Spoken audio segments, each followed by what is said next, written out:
De tout temps, les hommes ont vénéré les dieux. Attendez, c'est l'introduction, ça? De tout temps, les hommes... Oh là là...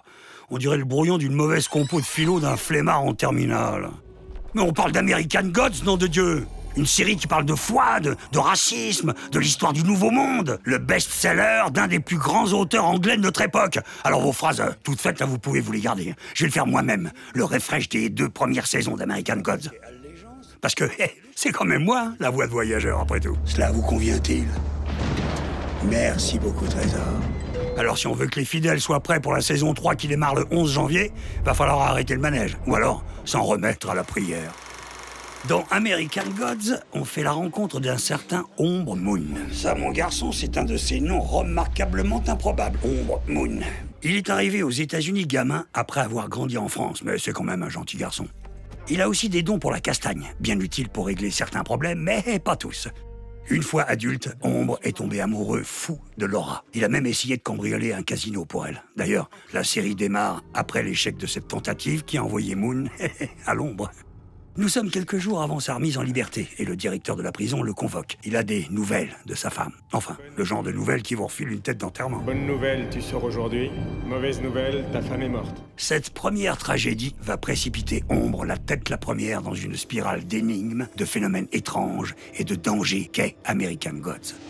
Dans l'avion qui le ramène, un passager bavard qui se fait appeler voyageur et qui a l'œil pour les détails, je n'en ai qu'un, mais je peux voir que vous êtes sorti depuis peu de temps, propose à Ombre un boulot de garde du corps. En garçon raisonnable, d'abord il décline, mais par le plus divin des hasards, Ombre croise à nouveau ce voyageur, et cette fois, il accepte sa proposition. Il rencontre aussi Sweeney le dingue, qui se présente comme un léprechaun irlandais avec des talents de magicien. Comme vous le voyez, tous les deux, ils débattent. Mais Ombre a de meilleurs arguments.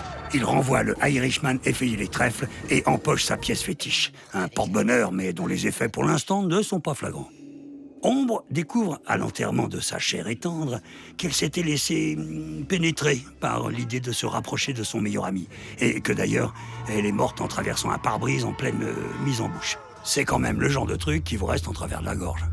Ombre rend à Laura la monnaie de sa pièce en lui laissant celle de Sweeney, mais il est kidnappé par un jeune premier et enfumeur de première, Technical Boy, qui le fait lyncher par ses sbires. Ils sont stoppés au dernier moment par une force invisible qui a un goût prononcé pour la barbaque. Mystère, mystère, Mr. Moon. C'est donc là que 2 intrigues s'entrelacent et révèlent la véritable nature d'American Gods. Voyageur et Ombre entament un road trip dans l'Amérique profonde. Mais ce road trip va se révéler être une campagne de ralliement en vue d'une guerre entre anciens et nouveaux dieux. Les anciens sont des divinités de civilisation antique venues du monde africain. Anansi, arabe, Bilquis, asiatique, Kali ou slave, les sœurs Zoria. Et tout ce petit monde se trouve menacé par l'émergence des nouveaux dieux comme Technical Boy. Mais aussi Média et Monsieur Monde, leur chef et dieu de la mondialisation. Monsieur Voyageur, je suis en retard. Comme vous le savez, un dieu qui n'est pas prié disparaît ou finit en porte-clés. Une histoire que Ombre a peine à croire, même s'il est habitué au rêve à dormir debout. Voyageur finit par entraîner Ombre dans une farandole de visite à ses contacts Link divines, déguisés en marginaux aux 4 coins des 50 États. Il ne va pas être content de te voir. Chernobog, gérant d'un abattoir qui joue aux dames avec Ombre tout en lui promettant qu'un jour il lui éclatera le crâne à coups de masse. Vulcain, le dieu des forges devenu marchand de mort et mordu de gros calibre, est décapité pour sa traîtrise. Avec un petit mensonge de voyageur, il servira même de martyr pour convaincre les prochaines recrues. Je jette un sort sur tout ce bordel. C'est que cette vieille corneille de voyageur a plus d'un coup fourré dans son sac. Et c'est ce que révèle la 2e intrigue d'American Gods, celle qui concerne Laura. Laura Moon, 27 ans, originaire d'Eagle Point, dans l'Indiana, a été tuée tôt mercredi matin dans un accident de la route. J'ai une nécrologie pourrie. Laura, même après avoir essayé plusieurs fois, n'a pas encore trouvé la mort. La pièce de Sweeney laissée par son cocu de mari a redonné du jus à son cœur de morte vivante. Il lui a conféré une force surhumaine bien utile, parce qu'en fait, c'est elle qui a sauvé Ombre des sbires de Technical Boy. Prise de remords et bien décidée à recoller les morceaux, elle se lance sur les traces de son homme et de son sinistre employeur. Salut, Toutou. elle est vite collée au basque par Sweeney, qui lui aussi en a après la piécette, qui sert de palpitant à la demoiselle. Le vrai truc dont t'as besoin, la morte, c'est de ressusciter. D'autant qu'elle lui rappelle la pauvrette qu'il a ramenée d'Irlande il y a 3 siècles. Forcément, ça laisse pas insensible. Les deux croisent aussi la route de Salim, un homme honnête chauffeur de taxi tombé amoureux d'un djinn qui a le cuir épais et qui sert également d'homme de main à voyageurs. Les deux équipages finissent par atterrir ensemble chez Ostara, la déesse du printemps, qui s'occupe surtout du fan club de Jésus depuis que Pâques est devenu une fête commerciale. Voyageur la veut dans sa troupe, tandis que Sweeney, lui, la croit capable de résurrection express pour Laura. Les deux sont vite déconfits. Je ne peux rien faire pour ton toit mort. Tu es une morte d'une autre sorte. Mais la petite sauterie s'avère enrobée d'une fine couche de révélation.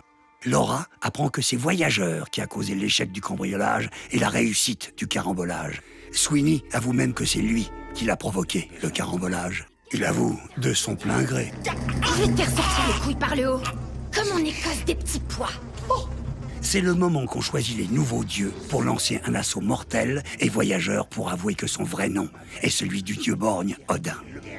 Mon cheval est la monture de l'enfer. Je suis Avec ses pouvoirs du tonnerre, il persuade sa comparse d'assécher les terres d'Amérique en riposte aux petits jeunes qui, eux, prennent la poudre d'escampette. Ombre est enfin prêt à le voir pour le croire, et la guerre est déclarée. Et que croyez-vous exactement? Tout. Ce premier sang versé clôt la première saison d'American Gods et accélère les efforts de guerre des anciens comme des nouveaux dieux. Voyageur prend ses quartiers au funérarium du dieu Ibis, chez qui Laura s'était fait recoudre avant d'aller en découdre. Son petit manège de recruteurs zélés pique même la curiosité de Bilquis, la reine de Saba, une femme qui jouit d'une réputation de croqueuse d'hommes et qui doit sa seconde jeunesse à un petit cadeau coquin des nouveaux dieux. C'est celui qui aura le plus de followers qui aura gagné la partie. D'ailleurs, le camp de la nouveauté poursuit lui aussi l'offensive. Technical Boy reprend contact avec Monsieur Xi, un ancien allié start-upper désormais géant de la tech. Tandis que Media se change en Neo Media, une déesse qui carbure au like.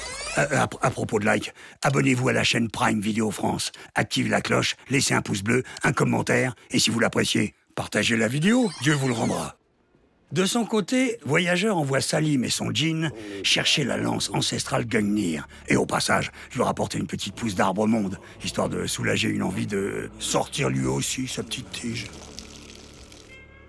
Laura, ou ce qu'il en reste, suit Odin à contre-cœur en gardant pour elle le secret de ses fourberies. C'est sur ses ordres qu'elle est forcée d'assassiner Argus, le dieu de la surveillance, pour l'empêcher de fusionner avec Neo Media. Les réseaux sociaux et la surveillance. Vous imaginez, ce serait... Enfin bon. Le meurtre allume chez elle une étincelle, un flash revigorant, quoique éphémère, mais surtout de même intensité que ses retrouvailles avec Ombre. Pour Odin, le signal est clair.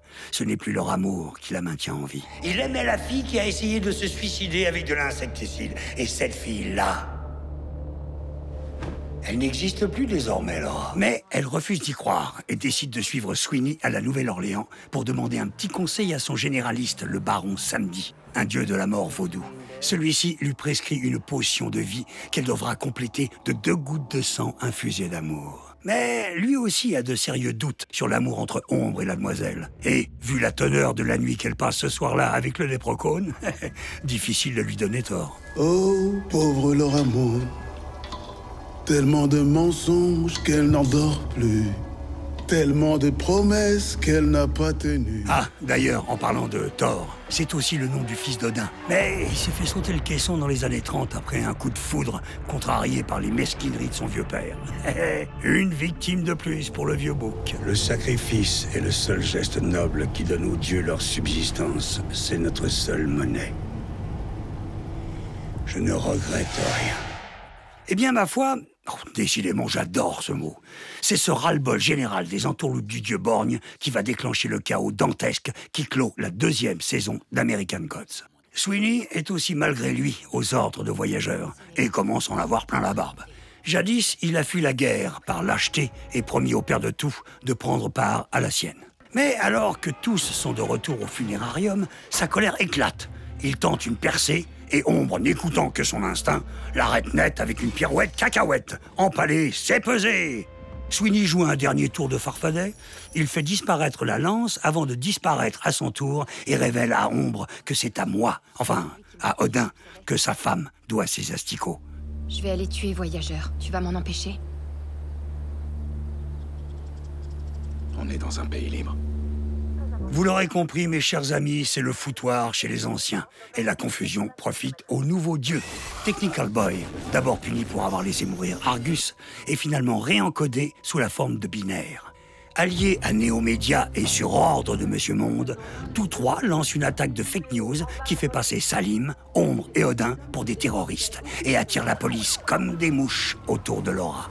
Panique générale et Ombre tente de s'enfuir, mais il est attiré dans les filets de l'arbre monde et bascule en plein trip mystique. L'arbre lui révèle que Voyageur n'est pas seulement Odin, mais aussi son véritable père. Ce qui fait de lui une presque déité, quoi. Vous me regardez comme si j'avais baisé votre maman. À peine remis du choc, il balaie le problème d'un revers de la main de Dieu. Un sortilège qui distrait la cavalerie à leur trousse pour laisser le temps aux anciens dieux de prendre leurs jambes à leur cou. Et, par la même occasion, à Laura de prendre Sweeney au passage.